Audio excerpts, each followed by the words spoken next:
Hello once again. Welcome in. It's once again time for the Exiles podcast, not to be confused with the Exiles TV show. And soon I love being able to say that. And soon we'll have Exiles flavored potato chips for Exiles, you. the lunchbox. Exiles, the board game. How about Exiles, the animated movie? Yeah, let's do that too. Who do you want to do your voice? I want Dennis Haysbert to be my voice. I want the Allstate guy to be my voice. That new commercial with him where he walks into a restaurant and says, hey, Save 40%. Yeah, save 40%. Save 40%, guys. Save 40%. I want to see him go, my name's Dennis. You can call me Dennis. Mm-hmm. It's kind of like the Bigfoot commercial. But anyway, we are glad to be with you. As Henny Youngman might have said, I'm glad to be anywhere, actually. No kidding. Now, we are, of course, at La Divina. You cannot come and dine in, but they will do all your takeout orders. And I still think it is the very best breakfast in town. Just give them a call. What's that number, Kevin? The number is 771-8488. That's 771-8488. I'm kind of bobbing my head to read the number off the front door. Yeah. It's like Lance has got the number at a right angle to us with the sun behind it. I should have it committed to memory by now, you would think. We have so many numbers we have to remember these days. But the beauty of it is you can come here and you can call in your order. They'll have it ready for you. When you drive up, they'll bring it right out to you, contact free. Give them a credit card number over the phone, and you don't need to. You just kind of hold your hands out, and they'll drop your food in your hands for you. Hot. I had steaming hot. I had a contact-free pizza delivered last night. That was fun. Did you? They basically, and I put special instructions. Gave my address, special instructions. I said, ring doorbell and run. And that's what they did. They rang the doorbell. By the time I got the door open, the pizza's sitting right there on a little table next to the door, and the girl is back to the car already. By the way, that has ruined a perfectly good Domino's commercial, where the guy's doing the risky business floor dance in his underwear. Yeah. And the original commercial had Booger come to the that was a different movie, but Curtis Armstrong from Risky Business. Yeah, and time of your life, kid? And now they can't do that anymore. So yeah, because the guy can't come to the door. Can't come to the door. So they killed the commercial, and now it says your pizza is at your door. Hey, did you know today is National Be Kind to Lawyers Day? Really? Thanks to our friend and attorney Stephanie Posa. And I guess, Hillar, did you know it? Had no idea? Well, today is National Be Kind to Lawyers Day. I suspect that's probably something that was invented by Franz, but I guess we don't quite have... the entrepreneur. We don't have time to check You're that out. You're an attorney? How do you feel about that? I really had no idea it existed, but I guess we all need one. Joining us now is our DA, Hillar Moore, and there are so many things to talk about usually when we have Mr. Moore on board with us, but there seems to be this perception that one of the benefits of stay at home is that we have lessened our crime rate. Is this true? It's really hard to tell right now. I heard the chief talk the other day that he's having 100 less calls for services per day right now that he has in the past, which is understandable. So I'm not sure whether people are not calling or staying at home is helping or not, but he's having less calls. We are seeing less people booked, but that's by order. That the chief get that a little bit closer. There we go. That the chief has, and the sheriff has issued order that we can only arrest for the violent felony offenses and the violent misdemeanors like domestic abuse, battery, and protection of violence orders. Sorry, violation of protective orders. And unfortunately, Bill and Kevin, we still have people that are doing stupid things, and they are still shooting and a lot of domestic violence. It looks like right now our domestic violence arrest rate is around 25 to 30% of our bookings right now. Again, our bookings have changed, but when we book in felonies, violent felonies, and violent misdemeanors. So when you look at the bookings per day, you'll see 30% at least, 25 to 30% are domestic violence related. The others are violence, shooting or the usual stuff. Correct. But I did worry that domestic violence was going to spike when people get cabin fever, they get annoyed with one another, and so things just. About 3 weeks ago, we saw this coming. We had a press release with a bunch of us together, letting the people know, look, this is what we expect, because this is kind of new for a lot of folks in the country that don't have hurricanes like we do. But this is hurricane that's occurred just about in 52 states, so it's around the same time. But after the floods in 2016 and the weather we had, you saw that year followed, because we talked about it, we had 14 domestic violence homicides. Yes. 10 of the 14 were murder-suicides, which was really extremely high and unusual, because everyone was at home. They couldn't go to work, they had nowhere to go. So we want to let the people know that you can expect the same. And remember, when we're talking about domestic violence, you're talking about people that are controlling, that want to control their partner, and they're at home with their partner. Normally, home is a safe shelter, but in this case, for victims, it's not a safe place to be. Well, again, in a lot of these situations where it brews and brews and brews, you have someone, or maybe both of them, go off to work during the day, and there's kind of a cooling period because they're not in each other's face. They don't have anything to argue about or to pick at. But boy, when you're in those four walls together constantly, I can imagine if you've got a situation that's kind of sour anyway, it could get bad in a big, big hurry. Especially without money, without a job, Right. without a potential future. So yeah, one author put it, we're missing 1,000 eyes on a domestic violence victim. But also add to that, children who are abused, how they get the report. Because in that same situation, not seeing a teacher's not able to report it. Hard to get to a doctor, hard to get out. And with other family members may not want to report a family member that's done the abuse. So it's a really difficult situation right now. I've got a couple of friends that are attorneys that do family law, and they are saying that they have got clients that are half of a shared custody arrangement, and with the stay-at-home, picking up and dropping off may be difficult, and they're saying a lot of these clients are getting very, very angry instead of just saying, okay, so we won't do it this weekend.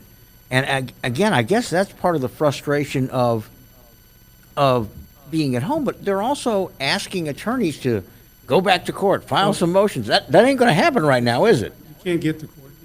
If you do, it's extremely limited.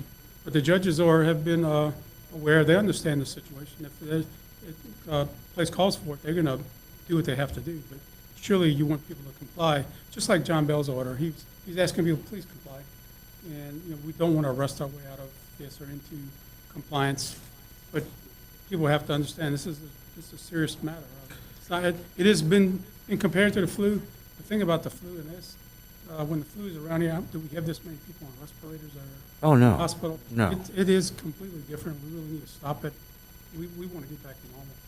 Speaking of the governor's, You keep talking for a second. I'm going to reconfigure your table. I want Hillar to be able to maintain a good distance from us for his own comfort, but I need him closer to that mic, so I'm going to do some you do that. improvisation. Well, while Kevin's doing that, speaking of the governor's order, and I think I don't understand, and I think that a lot of the public doesn't understand that in the instance of the one case that's in the news where he's completely non-compliant, it's Reverend Tony Spell up in Central. And what I don't understand is, can anyone, him or anybody else, keep racking up these misdemeanor summons and saying, I will not comply? Is there a jackpot point where all of a sudden now the penalties go up, Yeah, or do you just keep racking them up? So I'd rather not talk about him. If we could just talk in general. Theoretically, kind of yes. how things are. So I think the governor's measures and his suggestions to law enforcement, his state police, sheriff, other agencies, please let's not try to arrest our way out of this. It makes sense. Mm-hmm. So these are misdemeanor offenses, and we're not putting people that are nonviolent misdemeanors in jail. And so it's consistent with everyone's policy right now not to do that. How would you like the pastor in Florida, the mega church there that was arrested? Mm-hmm. The governor issued his order there. The police department went to him and said, please don't have your service tomorrow like you've advertised. He held his service, and they arrested him the following day on a Monday, put him in jail. He's then since agreed to not have his church again. Take a different example where all of that is done. You're asking people to not have the service because of the closeness, and now because it's potentially airborne, infected, and this is occurring. Do you want to send the sheriff, the state police into a congregation of 170 people, do you want your son or daughter as the deputy, or to go in there and come into contact with someone that you can't see? This isn't the flood where you can see a downed power line or a puddle of mud or water. This is where you can't see what you're going into.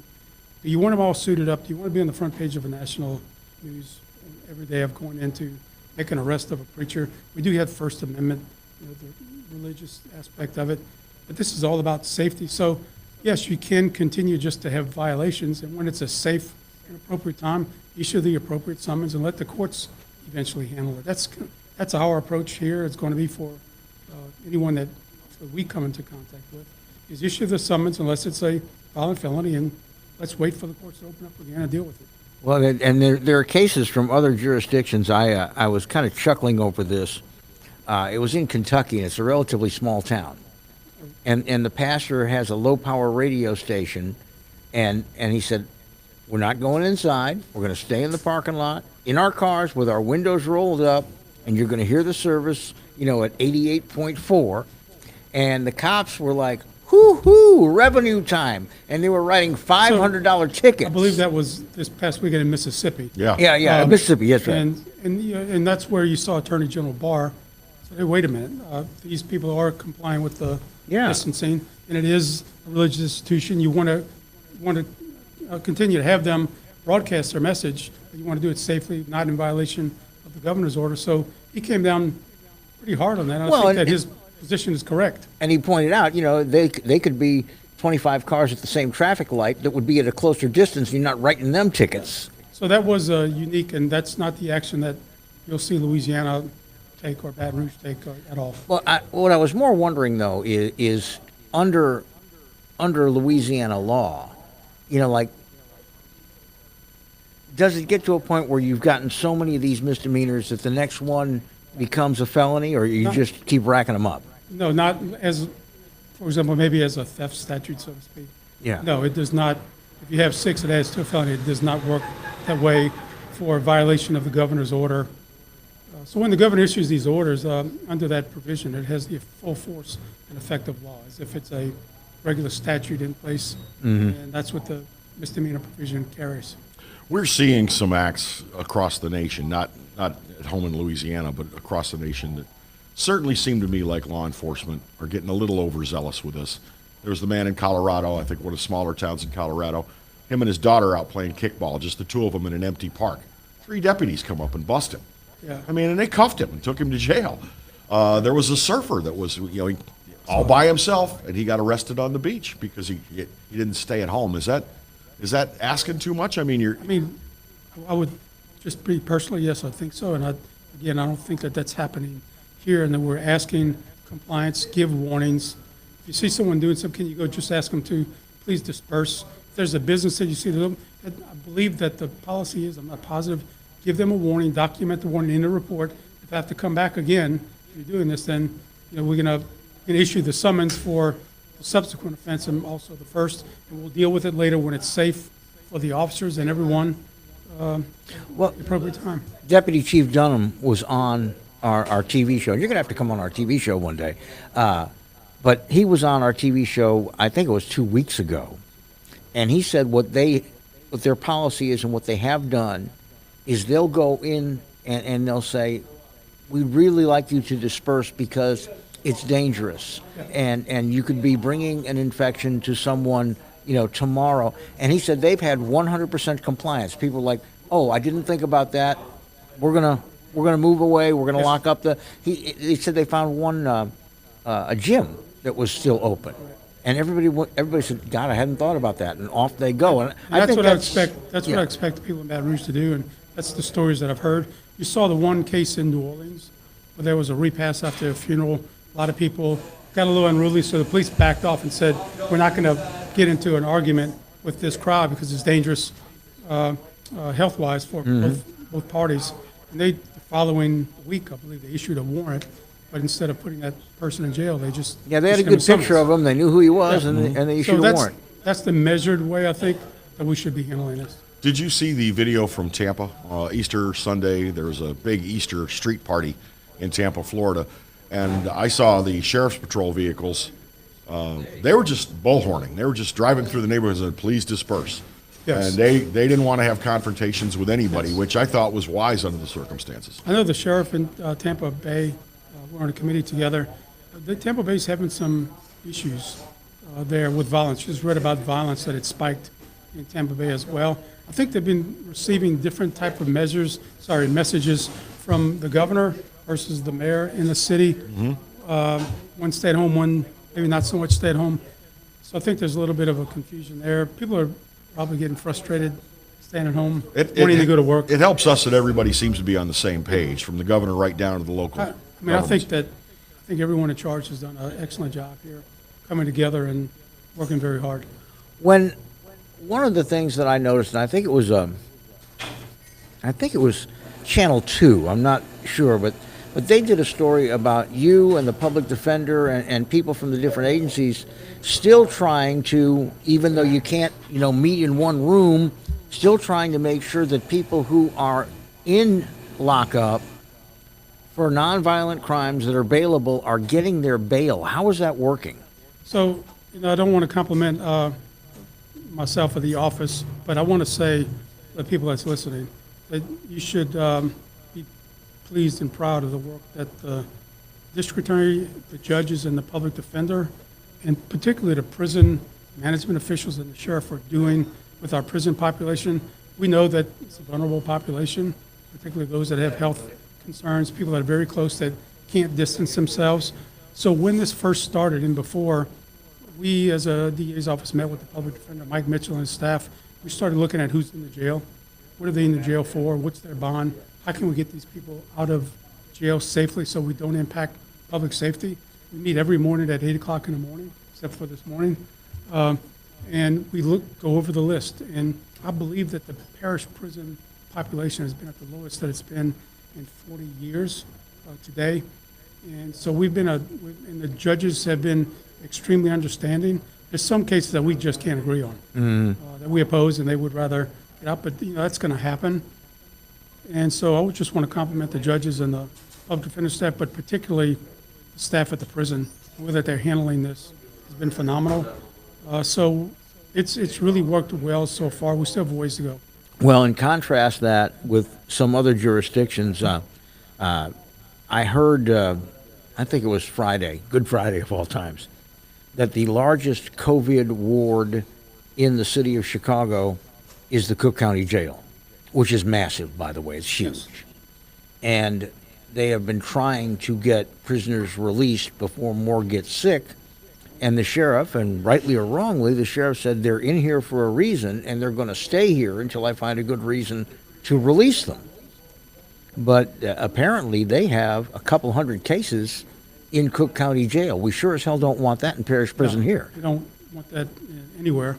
So, again, hats off to the work that they've done with the doctors that come to the prison and monitor that. The Department of Corrections has some outstanding guidelines that they follow, and the Parish Prison here has followed that as well. The warden and Major Fontenot have done a great job under these really trying circumstances. But I think that the whole COVID epidemic, I know it will change the way that we look at criminal justice, the way we do things, the way we do things in the future. Right now, we're planning on when are we coming back and how's criminal justice going to look.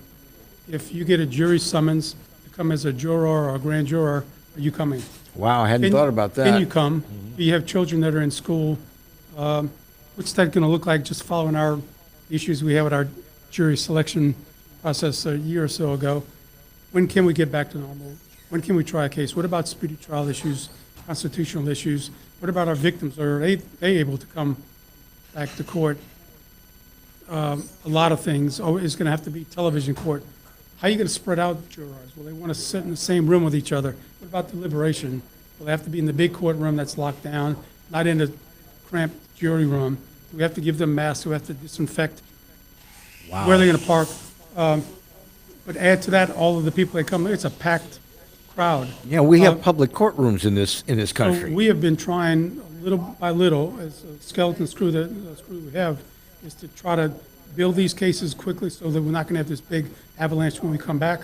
We know it's going to be tough. That's why the judges and the PD and the DA have been working as they can from home remotely by video. So I think this is going to really change things, and we're working on what's going to look like now. How difficult was it when I mean, surely you had cases that were in progress that had to be Fortunately, we had suspended. Fortunately, we had no trials in progress. Those that were discontinued. We did have some things that were going up against a grand jury date they would have to get to, but the governor issued the order that suspended all of the time. So we know what those cases are, when they have to be. But again, I have grand juries in place. We're staying in touch with the grand jurors to say, how are you doing? This is what our plans are.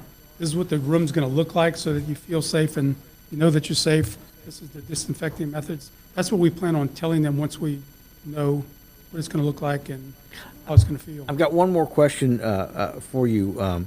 STAR, Sexual Trauma Awareness. I know that the DA's office is heavily involved in that. It operates as I guess it's a 501c3. Correct.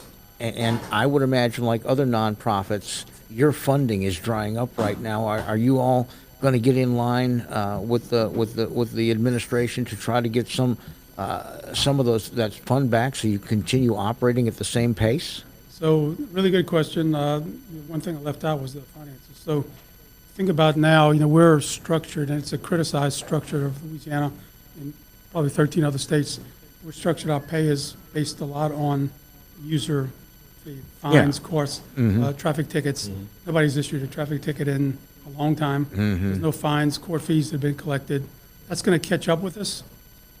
And so, yeah, it's going to happen. We're going to meet a deadline someday. We have been looking at all the potential money that we can ask for through the federal government and the state. Will there have to be cuts? Probably. What about personnel? That's a significant issue for us. We're already understaffed like most other agencies. So we're trying to put together a paper to say this is where we were, this is where we are, this is what the future looks like. But for sure, people like, organizations like STAR, the domestic violence people that are in kind of the same position that rely on money that we were able to give to them to survive. I'm not sure that money is going to be there, and those people need that money to operate and protect victims and serve victims. So significant issues all across the board that we're trying to identify ahead of time. I'm hoping that there will be a big release of money for nonprofits. And we had Mike Manning sitting right where you are a couple of days ago saying, look, the food bank may have to stop distributing food because of lack of availability. We're in a bidding war and lack of donations. Yeah. And now the people that are going hungry right now because of lack of jobs is bigger than it's ever been before. Well, and as he warned, you want to see your crime rate spike. Take some people that got hungry kids at home and have no job, and the food bank or other agencies can't supply them. They're going to go look for food for their kids any way they can. Big issues. I mean, they're bigger than what you're sort of contemplating just riding around. Nobody's going to escape from this thing unscathed. Nobody. Not a chance.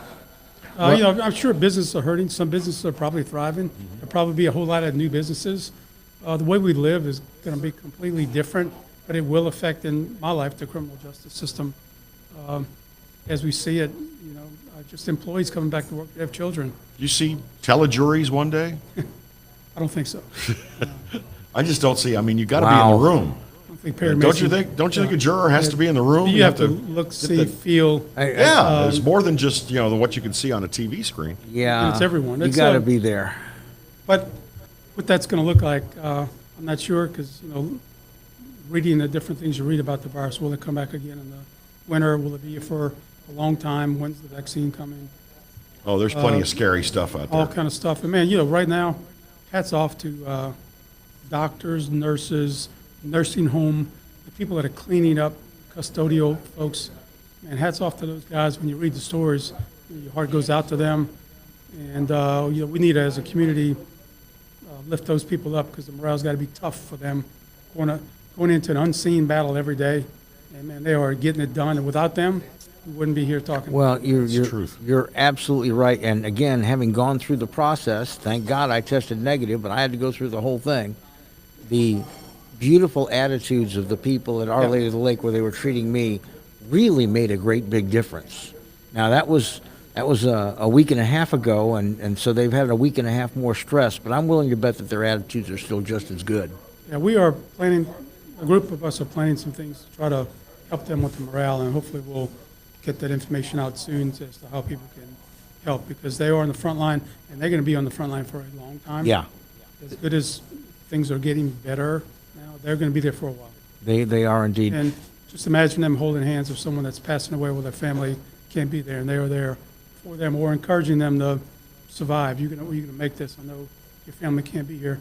Tough spot for them to be in. Yeah, it's never easy. Hillar Moore, our district attorney, and always a good friend of this program. We're going to see you on TV, I think, next. I'll call you and book you up. 6 feet away. We'll be good. We in the TV studio, we can actually do that, and we've got a stage manager, floor director named Marty, and Marty disinfects every piece of equipment. Good. I mean, you can watch him do it. So we try very hard to do that. But we thank you for taking the time this morning. Good to see you guys. Hope you stay safe. Good to see you. We will stay safe. Crazy times. Well, we're going to take our break now. Is that correct, Kevin? Have I got that right? Yeah. And when we come back, let's talk a little bit about what we're seeing, what we're hearing in media and from other sources. So the Exiles podcast will continue after this brief break from La Divina Italian Cafe. Part 2, 3 minutes. Come back.